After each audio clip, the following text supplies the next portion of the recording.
రోమాపత్రికను మొదట మనం చదువుకుందాం. మళ్ళీ యథావిధిగా నేను మీకు వాడుక భాష బైబిల్ నుంచి మీ సౌలభ్యం కోసం, మీరు సులభంగా అర్థం చేసుకోవడం కోసం చదివి వినిపిస్తాను. రోమాపత్రిక మొదటి అధ్యాయము 18వ వచనం నుంచి చివరి వరకు మీకోసం నేను చదువుతున్నాను. దుర్మార్గం చేత సత్యాన్ని అణచివేసే మనుషుల సమస్త భక్తిహీనత మీద, దుర్మార్గం మీద దేవుని కోపం కూడా పరలోకం నుండి వెల్లడి అయ్యింది. ఎందుకంటే దేవుని విషయం తెలిసిన సంగతులు వారిలో దృష్టిగోచరమైనవి ఉన్నాయి. దేవుడు తానే వారికి స్పష్టం చేశారు. ఎలాగంటే లోక సృష్టి ఆరంభం నుంచి కంటికి కనపడని ఆయన లక్షణాలు, అనగా ఆయన శాశ్వత బలప్రభావాలు, దేవత్వం స్పష్టంగా కనబడుతూనే ఉన్నాయి. అవి నిర్మాణమైన వాటి వల్ల, అంటే సృష్టింపబడిన వాటి వల్ల తెలిసిపోతూనే ఉన్నాయి. అందుచేత వారు ఏ సాకు చెప్పలేని స్థితిలో ఉన్నారు.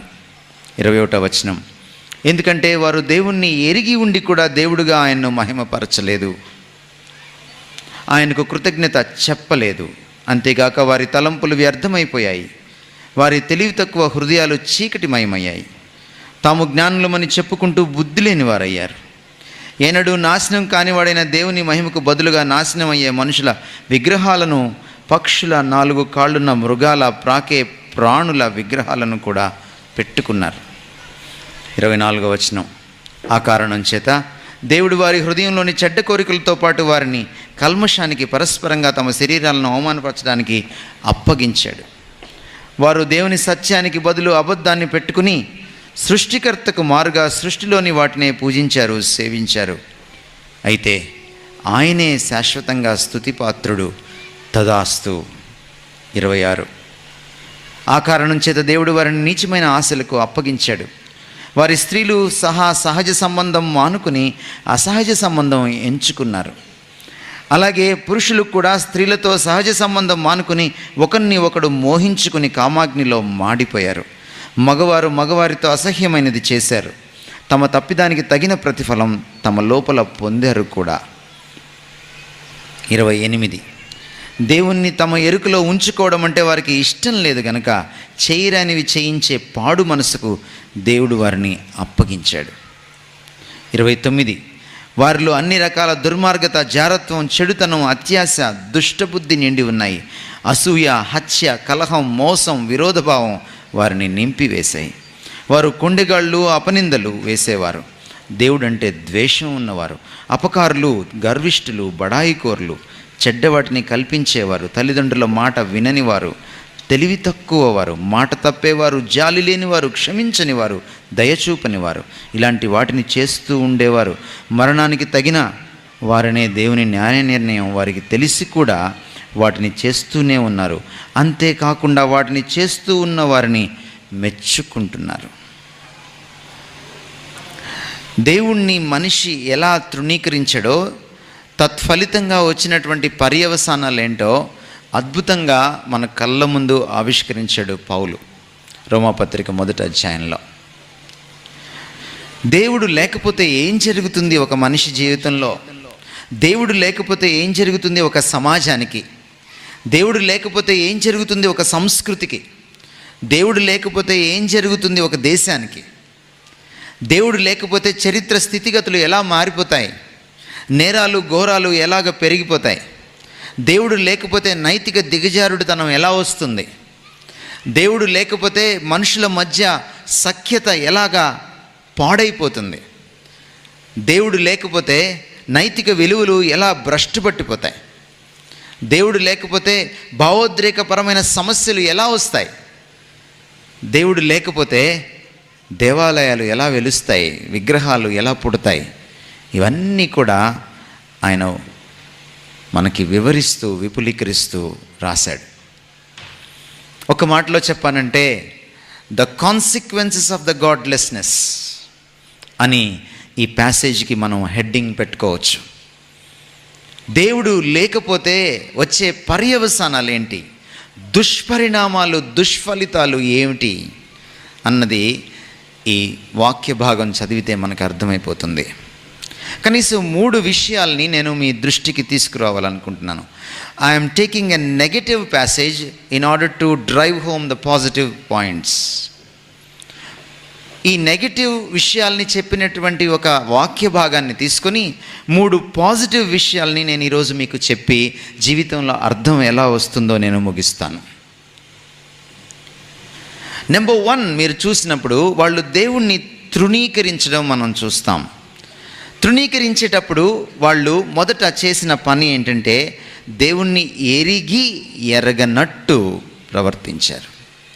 మనం అప్పుడప్పుడు అంటుంటాం, ఏమీ ఎరగనట్టు నటిస్తున్నావే అని. మనకు తెలిసిపోద్ది బాడీ లాంగ్వేజ్. నిజానికి ఇన్ని మతాలు పుట్టడానికి కారణం దేవుడెవరో తెలియక కాదు. నిజానికి నాస్తిక మతం పుట్టడానికి కారణం దేవుడెవరో తెలియక కాదు. బైబిల్ చాలా ఘంటాపదంగా చెప్తున్న మాట ఏంటంటే, ఆది నుంచి మానవుడికి దేవుడెవరో తెలుసు. దేవుడెవరో తెలియక విగ్రహాలు పెట్టుకోలేదు. దేవుడెవరో బాగా తెలుసు, కానీ కావాలనే తెలియనట్టు. ఆ మాటలో గమనించండి, మీరు చూస్తే వాళ్ళు దేవునిని ఎరిగి, మీ దగ్గర ఉన్న బైబిల్స్లో చూస్తే వాళ్ళు దేవునిని ఎరిగియు వాళ్ళు ఆయనను గౌరవించలేదు, మహిమపరచలేదు, కృతజ్ఞతాస్తులు చెల్లించను లేదు.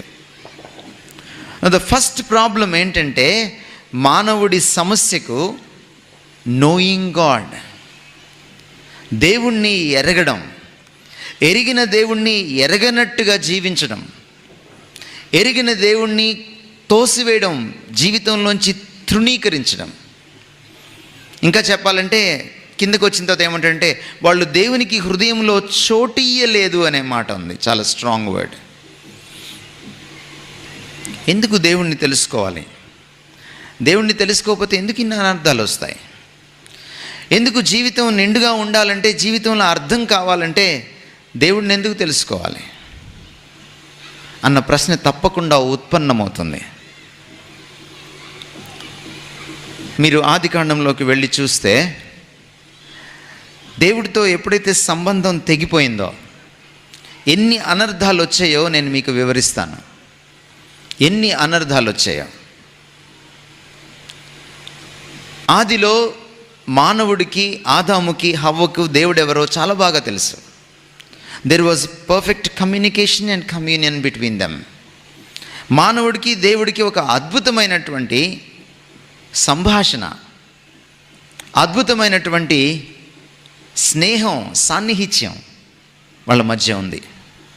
దేవుడు ప్రతిరోజు చల్లపూట వచ్చి వాళ్ళతో సంభాషిస్తూ ఉండేవాడు, స్నేహిస్తూ ఉండేవాడు. ఏదెను వనంలో ఆ ఇద్దరు దంపతులు దేవుడితో ఒక అద్భుతమైనటువంటి అనుభవం, అనుభూతి, అనుబంధం కలిగి ఉన్నారు. నా సడన్గా అపవాది వచ్చి ఇది నిజమా అని చెప్పి దేవుడి యొక్క ఆజ్ఞను అతిక్రమించేలా వాళ్ళను ప్రేరేపించినప్పుడు వాళ్ళు ఏం చేశారంటే ఆ పని చేసేసారు. దేవుడు కాదన్న పనిని, వద్దన్న పనిని, అపవాది చేయమన్న పనిని చేశారు. ఒక రకంగా చెప్పాలంటే దేవునికి విధేయత చూపించకుండా అపవాదికి విధేయత చూపించారు. దేవుణ్ణి నమ్మకుండా అపవాదిని నమ్మారు. ఎప్పుడైతే దేవుణ్ణి అపనమ్మకంతో చూశారో వాళ్ళు అవిధేయతలోకి దిగజారిపోయారు. ఆ విధంగా వాళ్ళు అక్రమమైన పని చేశారు ఆ రోజున. ఏం జరిగింది? ఎప్పుడైతే ఆ పండు తినకూడని దాన్ని తిన్నారో, దేవుని ఆజ్ఞను అతిక్రమించారో, వాళ్ళు దేవునికి మొదట దూరం అవడం జరిగింది. The first separation. నిజానికి దేవుడు వాళ్ళకి చెప్పిన మాట ఏంటంటే, నువ్వు పండు తింటే చచ్చిపోతావని చెప్పలా. వాళ్ళకి ఏం చెప్పాడంటే, నువ్వు పండు తిను దినమున చచ్చెదవు అని చెప్పాడు. మీరు కామన్ సెన్స్ ఉపయోగించి ఆలోచన చేస్తే ఆ రోజే ఆదాము చనిపోలేదు. పండు తినిన తర్వాత కూడా ఆదాము ఇంకా బ్రతికే ఉన్నాడు. 930 సంవత్సరాలు బ్రతికాడు. మరి దేవుడు అబద్ధం చెప్పాడా? చెప్పలేదు. హెబ్రీ భాషలో మీరు చదివితే చావు, మరణం అనంటే ఎడబాటు, వేరుపడడం, దూరం అయిపోవడం, సెపరేట్ అయిపోవడం. అందుకని మనం కూడా తెలుగు పరిభాషలో ఎవరైనా చనిపోతే మనం అంటాం పోయాడు అంటాం. శరీరం అక్కడే ఉంటుంది. పేపర్లో వేసినప్పుడు వారి భౌతిక కాయానికి లాంఛనాలతో, ప్రభుత్వ లాంఛనాలతో అంత్యక్రియలు అని రాస్తారు. వారికి కాదు, వారి భౌతిక కాయానికి. వారి భౌతిక కాయం నుంచి బయటకు వచ్చేసారు. నా మరణం అంటే ఏంటంటే దేవుడి నుంచి దూరం అయిపోవడం. దేవునికి దూరమైన ప్రతిదీ కూడా చావు, మరణం అని దాన్ని పిలవచ్చు. ఎప్పుడైతే మొదట దేవుడి నుంచి వాళ్ళు దూరం అయిపోయారో ఫస్ట్ సెపరేషన్, ఫస్ట్ డెత్ సంభవించింది, ఆధ్యాత్మిక మరణం. ఆత్మ దేవుణ్ణి ఎరగని పరిస్థితికి వెళ్ళిపోయింది. నా మానవుణ్ణి దేవుడు నిర్మించిన విధానం మనం చూస్తే ఈ శరీరము ప్రపంచాన్ని తెలుసుకోవడం కోసం ఇచ్చాడు. అందుకనే పంచేంద్రియాలు, 5 సెన్సెస్ మనకిచ్చాడు. ఒకవేళ పంచేంద్రియాలని మనం ఆఫ్ చేసేస్తే మనం ఈ ప్రపంచాన్ని తెలుసుకోలేం. కళ్ళు మూసుకోవడం, చెవులు మూసుకోవడం, ముక్కులు మూసుకోవడం, నాలుక పని చేయకపోతే, కుష్ఠరోగం లాంటిది వచ్చి శరీరం స్పర్శ పని చేయకపోతే ఈ ప్రపంచాన్ని నువ్వు తెలుసుకోలేవు. Impossible. The body is to know the world, is to connect with the world. ఈ శరీరం ఈ ప్రపంచాన్ని తెలుసుకోవడానికి, ఈ శరీరం ఈ ప్రపంచంతో కనెక్ట్ అవ్వడానికి. And there is a second faculty, చాలా ప్రాముఖ్యమైన మరొక విభాగం మనలో ఉంది, ప్రాణం. దేహం, ప్రాణం. ప్రాణం నన్ను నేను తెలుసుకోవడానికి అది చాలా ప్రాముఖ్యమైంది. చాలాసార్లు మనం ఆలోచిస్తాం, కానీ ఆలోచిస్తున్నామని కూడా ఆలోచిస్తాం. సెల్ఫ్ కాన్షియస్నెస్ అంటాం. ఆత్మస్పృహ ఉంటుంది మనకి, మనల్ని గురించిన స్పృహ మనకు ఉంటుంది. మనం బాధపడుతూ ఉంటాం, సడన్గా మనకు అనిపిస్తుంది నేను ఎందుకు ఇంత బాధపడుతున్నాను, నేను బాధపడడం గురించి మళ్ళీ బాధపడతాం. Self consciousness. ప్రాణం నన్ను నేను తెలుసుకోవడం కోసం. మూడవది ఆత్మ. Spirit is to know God. ఆత్మ దేవుణ్ణి తెలుసుకోవడం కోసం. దేవుడు ఆత్మ కనుక ఆయనను ఆత్మతోనే అర్థం చేసుకోగలం, అనుభవించగలం, అనుభూతి చెందగలం. ఆత్మలోనే ఆయనతో అనుబంధం ఏర్పరచుకోగలం. ఎప్పుడైతే ఆదాము దేవుడి దగ్గర పాపం చేశాడో, దేవుడి నుంచి వేరుపడ్డాడో, మొదటి ఎడబాటు, మొదటి సెపరేషన్, మొదటి మరణం ఆధ్యాత్మిక మరణం. అందుకనే ఆయన చెప్పిన మాట నెరవేరింది, నీవు పండు తిను దినుమున నిశ్చయముగా చచ్చెదవు. The first death happened. ఎప్పుడైతే ఆదాము పండు తిన్నాడో మరొక రియాక్షన్, మరొక పర్యవసానం మనకు అక్కడ కనపడుతూ ఉంటుంది. అప్పుడు దాకా ఆదాముకి సిగ్గంటే తెలియదు, అప్పుడు దాకా ఆదాముకి భయం అంటే తెలియదు. ఎప్పుడైతే ఆదాము హవ్వలు పండు తిన్నారో తమకేమవుతుందో వాళ్ళకి అర్థం కాలేదు. అపరిచితుడు స్టార్ట్ అయింది అక్కడే. ఫస్ట్ టైం మనిషికి మనిషి అర్థం కాలేదు, నాకు నేను అర్థం కాలేదు, నీకు నువ్వు అర్థం కాలేదు. నీ నుంచి నువ్వే సెపరేట్ అయిపోయినటువంటి పరిస్థితి. అందుకని మనం చాలాసార్లు ఏదో మాట్లాడేస్తాం, తర్వాత వెళ్ళి సారీ చెప్తాం. ఎందుకంటే నువ్వు అలా మాట్లాడతావని కూడా నీకు తెలియదు. చాలాసార్లు మనం చేయకూడదని అనుకున్న పని చేసేస్తూ ఉంటాం. మనం అర్థం కావు చాలాసార్లు. ఎందుకురా అట్లా చేసావు, ఏమరా అప్పుడు అట్లా అనిపించింది. ఎల్లుండి మీరు ఎలా ప్రవర్తిస్తారో మీకు ఈరోజు తెలియదు. ఎల్లుండి ఎవరిని బూతులు తిడతారో మీకు ఈరోజు తెలియదు. మీకు మీరే అపరిచితులు. ఎప్పుడైతే దేవునితో ఎడబాటు వచ్చిందో, మనిషికి తన నుంచి తాను ఎడబాటు వచ్చింది, ద సెకండ్ డెత్, రెండవ మరణం సంభవించింది. మనిషికి మనిషి అర్థం కాలేదు. ఈరోజు సైకాలజిస్ట్ దగ్గరికి ఎందుకు వెళ్తున్నాం మనం, మెంటల్ డాక్టర్ దగ్గరికి ఎందుకు వెళ్తున్నాం మనం? ఏదేను వనంలో పునాది పడింది, ఈరోజు సైకలాజికల్ ప్రాబ్లమ్స్, ఇమోషనల్ ప్రాబ్లమ్స్ ఎందుకు వచ్చాయి మనకి? అందుకనే మీరు ఇక్కడ చిట్టా చదివితే రోమాపత్రికలో మీకు ఈ చిట్టా అంతా కనపడుతుంది. నేను ఇవన్నీ ఎక్స్ప్లెయిన్ చేసిన తర్వాత నేను కనెక్ట్ చేసి చెప్తాను మీకు. సో రెండవ మరణం సంభవించింది. మూడవ మరణం, మూడవ ఎడబాటు, థర్డ్ సెపరేషన్, థర్డ్ డెత్. హవ్వని ఎప్పుడూ ఆదాము చూడలేదు. ఎనస్థీషియా ఇచ్చాడు దేవుడు, పడుకోబెట్టాడు ఆదాముని, పక్కటెముకలోంచి హవ్వను చేశాడు. ఆదాముకి మత్తు వదిలిపోయిన తర్వాత కళ్ళు తెరిచి చూసేటప్పటికి ఎదురుగా హవ్వ కనపడింది. ఎప్పుడు చూడలేదు ఆదాము హవ్వని, ఫర్ ద ఫస్ట్ టైం. కానీ ఎలా మాట్లాడాడంటే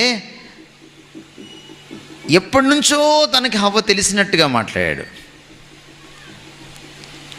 నా ఎముకల్లో ఎముక, నా మాంసంలో మాంసం, నువ్వు నా మనిషివి. ఎలా తెలిసింది ఆదాంకి? Sense of belonging. నేను హవ్వ ఒక్కటే. నువ్వు ఎప్పుడైతే ఆదాము దేవునికి వ్యతిరేకంగా పాపం చేశాడో, మొదటి మరణం, రెండవ మరణం సంభవించాయో, మూడవ మరణం, మూడవ ఎడబాటు, థర్డ్ సెపరేషన్, హవ్వని ఆయన చూస్తున్న విధానంలో మార్పు వచ్చేసింది. అంతకుముందు నాది దేవా నువ్వు నాకు ఇచ్చావు అని చెప్పాల్సిన వాడు నాది హవ్వ అన్నాడు. ఇప్పుడు నాది హవ్వ అనాల్సిన వాడు నువ్విచ్చిన ఆవిడ అన్నాడు. ఇది ముందే ఆయన ఉంటే బాగుండేది. There was a third separation, third death. And the fourth separation, ఆదాము పాపం చేయకముందు he was called the first zoologist. ఆయన జంతువులన్నిటినీ పిలిచి పేర్లు పెట్టాడు. పాపం చేసిన తర్వాత పేరు చెప్తే భయపడే పరిస్థితికి వచ్చాడు. అందుకని పులి అనగానే భయపడతాం, సింహం అనగానే భయపడతాం, పావు అనగానే భయపడతాం. ఒకప్పుడు పేర్లు పెట్టింది మనమే. ఈరోజు పేరు చెప్తే దడుచుకుంటున్నాం. ప్రకృతితో, నేచర్ తోటి separation, fourth death, fourth separation, నాలుగవ మరణం, నాలుగవ ఎడబాటు సంభవించింది. రోమపత్రిక మీరు చదివితే ప్రకృతి దగ్గరికి మనం వెళ్ళట్లేదు కాబట్టి, మానవ జీవితానికి మనం పరిమితమయ్యాం కాబట్టి అంతవరకే మనం చర్చిద్దాం, ఆలోచిద్దాం. మీరు అక్కడ చూస్తే there was a spiritual problem, there was a social problem, there was a psychological, emotional problem. మనం అక్కడ జాగ్రత్తగా చూస్తే విగ్రహాలు పెట్టుకున్నారు వాళ్ళు. దేవుణ్ణి ఎరగనట్టే ఆయన్ను తృణీకరించి వచ్చేసిన వాళ్ళు విగ్రహాలు పెట్టుకున్నారు. వాళ్ళ ఆధ్యాత్మికత మారిపోయింది. ఆధ్యాత్మిక సమస్యలు వచ్చాయి వాళ్ళకి. విగ్రహాలని పూజించడం మొదలుపెట్టారు. తమ ఆధ్యాత్మికమైన దానికోసం, తమ ఆధ్యాత్మికమైన ఆరాధన కోసం ఆత్మలేని జంతువుల్ని పూజించారు. ఆత్మలేని, ప్రాణం లేని వస్తువుల్ని పూజించారు. సూర్యచంద్ర నక్షత్రాదుల్ని, పంచభూతాలని పూజించారు. ఆధ్యాత్మికమైన సమస్యలు తలెత్తాయి. కిందకొచ్చి మనం చూస్తే వాళ్లకు ఒకరికొకరికి పడలేని పరిస్థితి. నరహత్య వచ్చింది. తల్లిదండ్రులకు అవిధేయులు వచ్చారు. అన్ని రిలేషన్షిప్ ప్రాబ్లమ్సే, సోషల్ ప్రాబ్లమ్స్. ఇంకా చాలా మీరు లిస్ట్ చదివితే మీరు చూడండి, అందులో సోషల్ ప్రాబ్లమ్స్ ఏంటో మీకు చాలా అర్థమవుతాయి. నేరాలు, ఘోరాల చిట్టా అంతా అక్కడే ఉంది. సొసైటీలో ప్రాబ్లమ్స్ అన్నీ కూడా ఆ మొదటి కాజ్ వల్ల వచ్చిన ఎఫెక్ట్సే. మీకు కాజ్ అండ్ ఎఫెక్ట్ రిలేషన్షిప్ తెలుసు. ఒక కాజ్ లేకుండా ఒక ఎఫెక్ట్ రాదు. చాలాసార్లు మీరు చూస్తే కొంతమంది ఏడుస్తుంటే మనం అడుగుతాం, ఎందుకు ఏడుస్తున్నారని అడుగుతాం.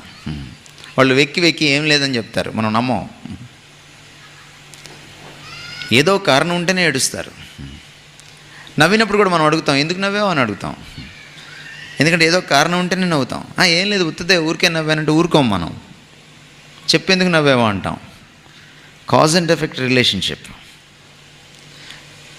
సమాజంలో నేరాలు ఘోరాలు, ఆ రోజు బైబిల్లో మొదటి శతాబ్దంలో పౌలు రాస్తున్నప్పుడు కొన్ని నేరాలు ఘోరాలే రాశాడు. ఈరోజు సీరియల్ తీసుకుంటున్నాం. సామాజిక సమస్యలకు, మనుషుల మధ్య ఉన్నటువంటి సమస్యలకు అక్కడే పునాది పడింది దేవుణ్ణి ఎరగనట్టుగా జీవించడం. ఇంకా మీరు చూస్తే ఇంకా భయంకరమైన ప్రాబ్లమ్స్, సామాజిక సమస్యలు మనం చదివిన వాటిలో చూస్తే లెస్బియనిజం అండ్ హోమోసెక్షువాలిటీ. పురుషులు పురుషుల్ని పెళ్లి చేసుకోవడం, స్త్రీలు స్త్రీల్ని పెళ్లి చేసుకోవడం. చాలా కాలం క్రితం బర్కత్ అదత్ ఎన్డీటీవీలో సీనియర్ మోస్ట్ జర్నలిస్ట్ హోమోసెక్షువాలిటీ మీద ఒక గ్రూప్ డిస్కషన్ని రన్ చేస్తూ ఉంది. రాత్రి 8 గంటల ప్రాంతంలో టెలివిజన్లో లైవ్ షో వస్తుంది. నేను చూస్తూ ఉన్నాను బర్కత్ ఏం చెప్తుంది అని. నాకు చాలామంది యంగ్స్టర్స్ మీలాంటి వాళ్ళు కూర్చున్నారు. ఎన్డీటీవీ ఢిల్లీ టెలివిజన్ స్టూడియోలో మేధావులు కూర్చొని ఉన్నారు. స్టూడెంట్స్, మేధావులు, బిజినెస్ మెన్. అందరూ కూడా క్రైస్తవ సంఘాన్ని తిడుతూ ఉన్నారు, విమర్శిస్తూ ఉన్నారు. ఎందుకు చర్చ్ ఈ రోజున హోమోసెక్షువల్స్ని యాక్సెప్ట్ చేయట్లేదు? తప్పేంటి? అది వాళ్ళ సమస్య కాదు, అది న్యాచురల్ కదా అని పురుషులు పురుషుల్ని పెళ్లి చేసుకోవడం, స్త్రీలు స్త్రీలను పెళ్లి చేసుకోవడం తప్పు కాదు. క్రైస్తవులే దీన్ని అనవసరంగా తప్పుగా చూపిస్తున్నారు అని అందరూ ఒకే ధోరణిలో మాట్లాడుతూ ఉన్నారు. కింద ఒక నెంబర్ స్క్రోల్ అవుతుంది, మీ క్వశ్చన్స్ని ఎస్ఎంఎస్ ద్వారా పంపించమని. నేను బర్కదత్కి ఒక ఎస్ఎంఎస్ పెట్టాను. Dear బర్కదత్, if what you are saying about homosexuality is true, that homosexuality is a natural phenomenon, could you please answer my question? Why not by homosexuality they produce children? Homosexuality సహజమైందైతే బర్కదత్ నువ్వు చెప్తున్నట్టుగా, అది అసహజమైనటువంటిది కాకపోతే, అది ప్రకృతి విరుద్ధం కాకపోతే, ఎందుకని 2 అబ్బాయిలు పెళ్లి చేసుకొని 2 అమ్మాయిలు పెళ్లి చేసుకొని పిల్లల్ని కనలేకపోతున్నారు? బర్కదత్ దగ్గర నుంచి ఆన్సర్ రాలేదు. నా క్వశ్చన్ని డిస్కషన్లోకి తీసుకోలేదు, ఎందుకంటే ఆన్సర్ లేదు కాబట్టి.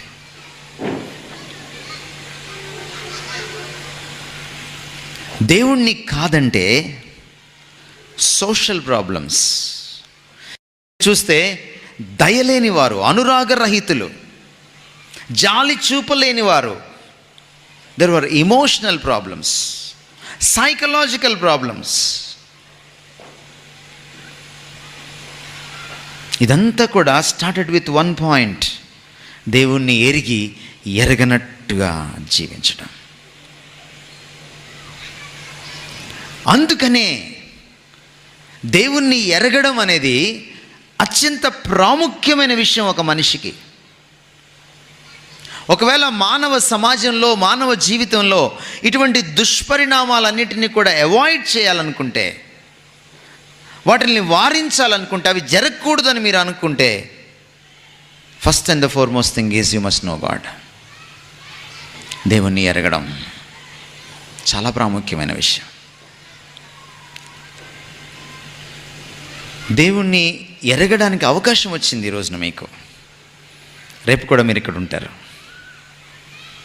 రోమాపత్రికలో వాళ్ళు చేసిన తప్పుని, మీ పితరులు, నా పితరులు చేసిన తప్పుని, మానవ జాతిలో జరిగినటువంటి ఆ తప్పుని మళ్ళీ మీరు చేయకూడదు. ఈ పెండాల కింద కూర్చున్న మీరు ఈ 4 రోజులు దేవుణ్ణి ఎరగడానికి మీకు ఒక అద్భుతమైన అవకాశం దొరికింది. ఒకవేళ మీరు కూడా తృణీకరిస్తే రేపు పరలోకంలో ఇంకొక వాక్య భాగం చదవాల్సి వస్తుంది. ఆ రోజున జన్గాంలో వాళ్ళు దేవుణ్ణి ఎరగగలిగి ఎరగడానికి అవకాశం దొరికి వాళ్ళు దేవుణ్ణి ఎరగకుండా వచ్చేశారు. ఎరగడానికి ఇష్టపడలేదు. అందుకనే వారిని దేవుడు నరకానికి అప్పగించేశాడు అనే ఒక కొత్త వాక్య భాగం మీరు చూడబోతున్నారు. You have a chance today. ఆ రోజున వాళ్ళకు ఒక ఛాన్స్ దొరికింది, దేవుణ్ణి ఎరిగిన ఛాన్స్. కానీ వాళ్ళు కావాలని దేవుణ్ణి తృణీకరించారు. ఎవరైతే దేవుణ్ణి ఎరిగి కూడా ఎరగనట్టుగా ఉంటారో, ఎరగడానికి అవకాశం ఉండి కూడా ఎరగడానికి ఇష్టపడరో, తెలుసుకోవడానికి అవకాశం ఉండి కూడా తెలుసుకోవడానికి ఇష్టపడరో, వాళ్ళ మీద బైబిల్ చెప్తున్న మాట, దేవుని కోపం రగులుకుంటుంది. ఎందుకంటే దేవుడు ఛాన్స్ తర్వాత ఛాన్స్ ఇస్తాడు, అండ్ ఒక రోజున ఛాన్స్ ఉండదు. సడన్లీ నీకు ఛాన్స్ లేకుండా అయిపోతుంది. దేవుణ్ణి ఎరగడం అందుకే చాలా ప్రాముఖ్యమైన విషయం. ఎందుకని దేవుణ్ణి ఎరగకపోతే, దేవుడి నుంచి దూరం అయితే, నా నుంచి నేను దూరం అవుతాను, నా తోటి వ్యక్తి నుంచి నేను దూరం అవుతాను, ప్రకృతి నుంచి కూడా నాకు వైరం ఎందుకు ఏర్పడుతుంది? మీరు ఎప్పుడైనా ఆలోచన చేశారా? ఎందుకు తుఫాన్లు వస్తున్నాయి? ఎందుకు అగ్నిపర్వతాలు పేలుతున్నాయి? ఎందుకు భూకంపాలు వస్తున్నాయి? ఎందుకు వరదలు వస్తున్నాయి? ఇంత టెక్నాలజీ ఉన్న మానవుడు ఎందుకని తుఫాన్ని కంట్రోల్ చేయలేకపోతున్నాడు? ప్రకృతితో వైరం. ఎందుకని యేసుక్రీస్తు వారు పడవలోంచి నిద్ర లేచి ఆయన తుఫాన్ని ఆగమంటే ఆగిపోయింది? ఎందుకు ఆయన ప్రకృతిని కంట్రోల్ చేయగలిగాడు? నువ్వు నేను ఎందుకు చేయలేకపోతున్నావు? ఆయనలో పాపం లేదు. ఆయన తండ్రితో ఎప్పుడు కలిసే ఉన్నాడు, విడిపోలేదు. దేవునికి వ్యతిరేకంగా మనం చేసిన పాపమే మనం దేవుణ్ణి దూరం చేసింది. అందుకని ప్రకృతితో వైరాన్ని తీసుకొచ్చి పెట్టింది. ఈరోజు మీ సైన్స్, మీ టెక్నాలజీ ఏమీ పనికిరాదు. భూమి ఎదురు తిరిగితే, సముద్రం ఎదురు తిరిగితే ఎక్కడికి వెళ్ళిపోతామో తెలియదు.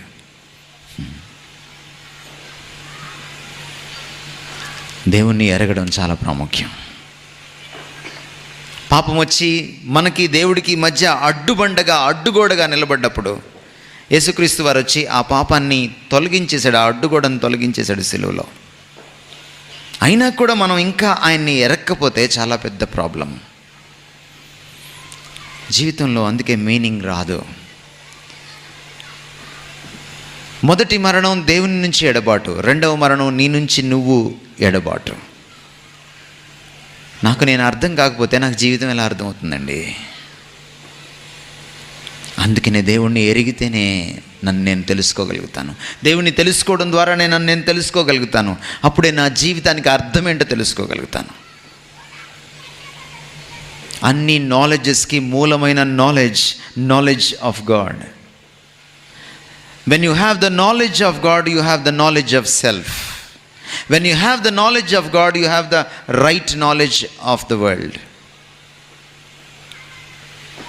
ఎందుకని ఈ రోజున ప్రపంచాన్ని స్టడీ చేసి అంతరిక్షాన్ని జయిస్తున్నటువంటి వారిలో క్రైస్తవ దేశాలు ముందున్నాయి. ఎందుకని భారతదేశం ముందు లేదు? బైబిల్ వల్ల. బైబిల్ పాశ్చాత్య దేశాలని ప్రభావితం చేయడం వల్ల వాళ్ళు ఈరోజు ప్రపంచాన్ని తమ గుప్పెట్లోకి పెట్టుకోగలిగారు. చంద్రుడి మీదకి వెళ్ళగలిగారు. అంతరిక్షంలో పరిశోధనలు చేయగలుగుతున్నారు. మీకు తెలుసా, మొట్టమొదటిసారి నీల్ ఆర్మ్స్ట్రాంగ్ చంద్రుడి మీద కాలు పెట్టినప్పుడు ఏం జరిగిందో బైబిల్ ఓపెన్ చేసి బైబిల్లో మొదటి పేజీ చదివారు. ఆది యందు దేవుడు భూమి ఆకాశాలను సృజించాడు అని. అది కింద టీవీలో చూస్తూ ఉన్నారు. It's history. ఎందుకని భారతీయులు ఇంకా చంద్రుడి మీదకి వెళ్ళలేదు? భారతీయులు చంద్రుడి మీదకి వెళ్ళకుండా చంద్రుడిని మావా అని పిలిచారు. వాడేదో మీ అమ్మ తమ్ముడైనట్టు. అక్కడికి వెళ్ళే ఆలోచన లేక అబద్ధాలు చెప్పడం మొదలుపెట్టారు. చంద్రుణ్ణి పిల్లలకి అద్దంలో చూపించి, చందమామ రావే, జాబిల్లి రావే, కొండెక్కి రావే, వస్తా వస్తా పనిలో పనిగా గోగు పూలు కూడా తీసుకురావే, పాటలు పాడుతూనే ఉన్నారు. వాడు చంద్రుడి మీదకి వెళ్ళిపోయాడు. అమెరికా వాడు చంద్రుడి మీదకి వెళ్ళి తన జెండా పాతే సమయానికి ఇంకా మనం చందమామ రావే అనే పాటలు పాడుకుంటూనే ఉన్నాం. ఈ రోజు కూడా పాడుతూనే ఉన్నాం. చందమామ ఎప్పటికి రాదు, నువ్వే వెళ్ళాలి, ఎందుకంటే అది నీ మామ కాదు. వాయ్? అసలైన దేవుణ్ణి వదిలిపెట్టి చంద్రుణ్ణే దేవుడు అనుకున్నాం. It all started with one point, దేవుణ్ణి ఎరక్కపోవడం, having a wrong knowledge about God. చంద్రుడి మీదకి వెళ్తే చచ్చిపోతాం అనుకున్నారు భారతీయులు, ఎందుకంటే చంద్రుడు దేవుడు కాబట్టి. ఎవరెస్ట్ శిఖరం ఎక్కడుందండి? హిమాలయాలు ఎక్కడున్నాయి? భారతదేశంలో ఉన్నాయి. తెలీదా మీకు? కానీ ఎవరెస్ట్ శిఖరం ఫస్ట్ ఎవరు ఎక్కాలి? భారతదేశంలో ఎవరెస్ట్ శిఖరం ఉంటే భారతీయులు ఎక్కాలి. ఎప్పుడు ఎక్కారు భారతీయులు ఎవరెస్ట్ శిఖరాన్ని? మొన్న ఎక్కారు. దాన్ని పేపర్లో టాప్ పతాక శీర్షికల్లో వేసుకున్నారు. కానీ ఫస్ట్ ఎవరు ఎక్కారు ఎవరెస్ట్ శిఖరాన్ని? Edmund Hillary Tenzing Norgay. GK question ఇది. ఒక నార్వే దేశస్థుడు ఎందుకు ఎక్కాడండి? నీ దేశంలో ఉన్నటువంటి కొండని, పర్వతాన్ని నార్వే దేశస్థుడు ఎందుకు ఎక్కాడు? ఎందుకంటే భారతీయులందరూ ఏమనుకున్నారంటే అక్కడ శివుడు ఉంటాడు, ఎక్కితే భస్మం అయిపోతాం అనుకున్నారు. It all depends on how you look at God, how you know about God. దేవుని గురించిన నీ ఎరుక. ఎడ్మండ్ హిల్లరీ టెన్సింగ్ నార్కేకి బైబిల్ వచ్చు, అందుకనే ఎవరెస్ట్ శిఖరం పైన శివుడు ఉంటాడు అనుకోలేదు. వాళ్ళు ఎక్కేశారు. వాళ్ళు ఎక్కిన ఎన్ని దశాబ్దాలకి మనం ఎక్కాం. Knowing God. జీవితానికి అర్థం కావాలంటే ముందు దేవుణ్ణి అర్థవంతంగా తెలుసుకోవాలి. బైబిల్లో దేవుణ్ణి ఎరగడం అంటే కేవలం దేవుని గురించి తెలుసుకోవడం కాదు, దేవుణ్ణే తెలుసుకోవడం. నరేంద్ర మోడీ గురించి అందరికీ తెలుసు, కానీ నరేంద్ర మోడీ నీకు పరిచయం అంటే మనం తలంచుకుంటాం. దేవుణ్ణి గురించి తెలుసుకుంటే కుదరదు. ఇలాంటి క్యాంపుల్లో దేవుణ్ణి గురించి మాత్రమే తెలుసుకుంటారు మీరు. దేవుణ్ణి ఎందుకు తెలుసుకోవాలో తెలుసుకుంటారు మీరు. దేవుణ్ణి ఎలా తెలుసుకోవాలో తెలుసుకుంటారు మీరు. కానీ బైబిల్లో తెలుసుకోవడం అంటే అర్థం ఏంటంటే సన్నిహితంగా తెలుసుకోవడం. ఎంత సన్నిహితంగా అంటే ఒక భార్యకు భర్తకు ఎంత సాన్నిహిత్యం ఉంటుందో, ఒక భార్యకు భర్తకు ఎంత దాపరికం లేని జీవితం ఉంటుందో, ఎంత ట్రాన్స్పరెన్సీ ఉంటుందో, ఎంత పారదర్శకత ఉంటుందో, ఎంత క్లోజ్నెస్ ఉంటుందో, అది తెలుసుకోవడం అంటే. యోబు తన జీవితంలో అంతా పోగొట్టుకున్న తర్వాత ఇంకా దేవుణ్ణి తిట్టి చచ్చిపోరాదని ఒక అద్భుతమైన ఐడియా ఇచ్చింది ఆయన జీవితం నాశనం కావడానికి. ఎవరు? ఆయన భార్య. అప్పుడు యోబు ఏమన్నాడు తెలుసా? నా విమోచకుడు సజీవుడని నేను ఎరుగుదును. యోబు మాటకు అర్థం ఏంటంటే నేను దేవుణ్ణి క్యాంపుల్లో తెలుసుకున్నానని అని కాదు, దేవుణ్ణి ఎవరో ప్రసంగం చేస్తే తెలుసుకున్నానని కాదు, దేవుణ్ణి బైబిల్ చదివి తెలుసుకున్నానని కాదు, దేవుణ్ణి వ్యక్తిగతంగా తెలుసుకున్నానని. ఫర్ యువర్ ఇన్ఫర్మేషన్, యోబు ఆ మాట అనేటప్పటికీ బైబిల్లో ఒక్క పుస్తకం కూడా రాయలేదు.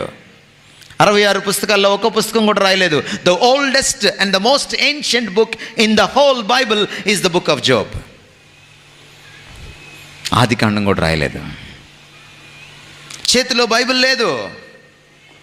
బట్ యోబు చెప్తున్నాడు చాలా ధైర్యంగా, నా విమోచకుడు సజీవుడు అని నేను ఎరుగుదును. అదే పరిభాష మరియా ఉపయోగిస్తుంది. నువ్వు కన్యక గర్భవతి కుమారుని కంటావని. అది ఎట్లా కుదురుతుంది? నేను పురుషుని ఎరుగని దానను. ఎరగడం అంటే అది క్లోజ్నెస్. జీవితంలో మీనింగ్ ఎప్పుడు వస్తుందంటే, ఈ జీవితానికి మూలకర్త అయినటువంటి ఆ దేవుణ్ణి అతి సన్నిహితంగా నువ్వు తెలుసుకున్నప్పుడు అప్పుడే మీనింగ్ వస్తుంది. క్యాంపుకి వచ్చి వెళ్ళిపోయాను, వచ్చేసింది మీనింగ్ అనుకోకండి. మీ అన్వేషణ ఎప్పుడు స్టార్ట్ అవుతుందో తెలుసా? క్యాంప్ అయిపోయిన రోజు నుంచి స్టార్ట్ అవుతుంది. Please mind this my dear young friends. ఇక్కడ దేవుణ్ణి ఎలా అన్వేషించాలో తెలుసుకుంటారు, ఇక్కడ జీవితానికి పరమార్థం ఎలా అన్వేషించాలో తెలుసుకుంటారు, లేక జీవితానికి అర్థం ఎలా తెలుస్తుందో తెలుసుకుంటారు. కానీ అసలు అర్థం ఎప్పుడు తెలుస్తుందంటే మీరు ఇంటికి వెళ్ళిపోయిన తర్వాత. దేవుడు ఎవరిని కలుసుకుంటాడో తెలుసా? దేవుడు ఎవరికి అపాయింట్మెంట్ ఇస్తాడో తెలుసా? దేవుడిని ఎవరు తెలుసుకోగలరో తెలుసా మీకు? దేవుణ్ణి ఎప్పుడు తెలుసుకోగలరంటే only when you are in silence and solitude. ఏకాంతంలో, నిశ్శబ్దంలోనే దేవుణ్ణి తెలుసుకోగలుగుతాం. గుర్తుపెట్టుకోండి. బిజీగా ఉన్న వాళ్ళతో దేవుడు మాట్లాడు.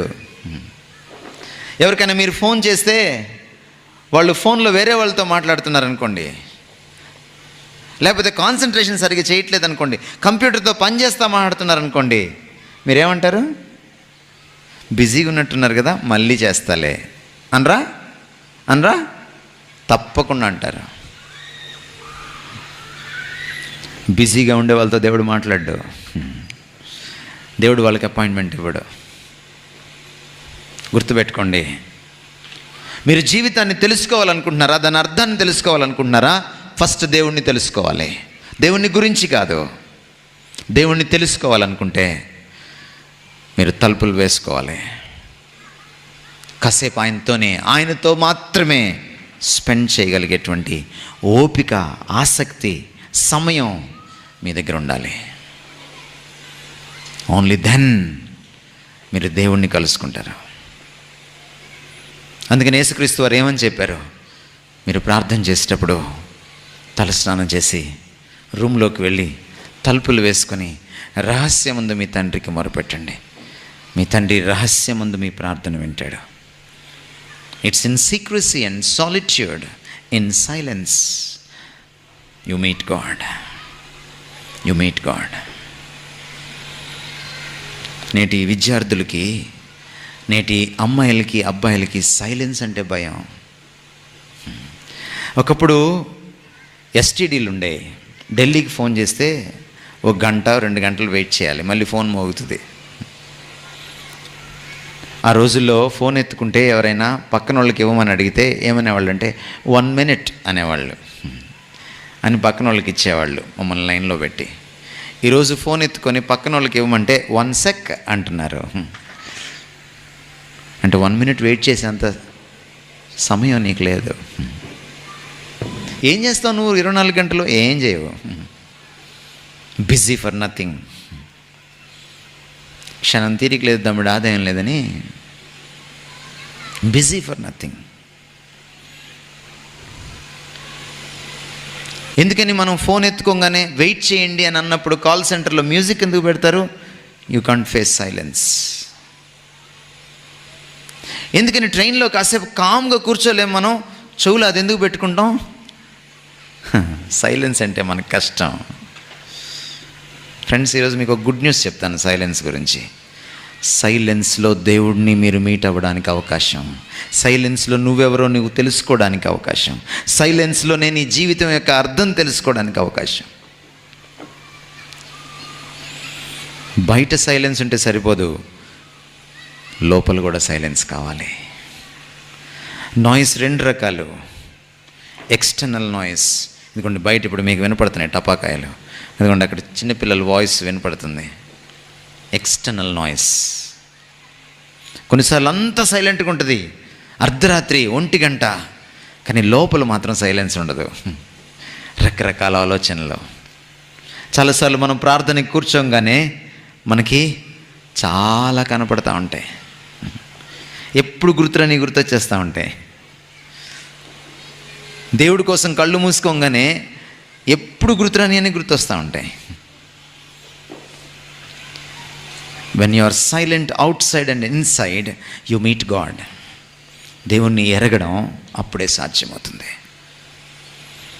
మీరు టైం తీసుకుని దేవుణ్ణి కలవడానికి ప్రయత్నం చేసినప్పుడు దేవుడు మిమ్మల్ని ఆనర్ చేస్తాడు. దేవుడు మిమ్మల్ని ఆనర్ చేస్తాడు. ఆయన మిమ్మల్ని మీట్ అవుతాడు. ఒకసారి దేవుడిని మీరు కలుసుకున్న తర్వాత మీ జీవితాలు మారిపోతాయి. జీవితానికి కర్త ఎవడో తెలుసుకున్న తర్వాత జీవితం అర్థం మారిపోతుంది.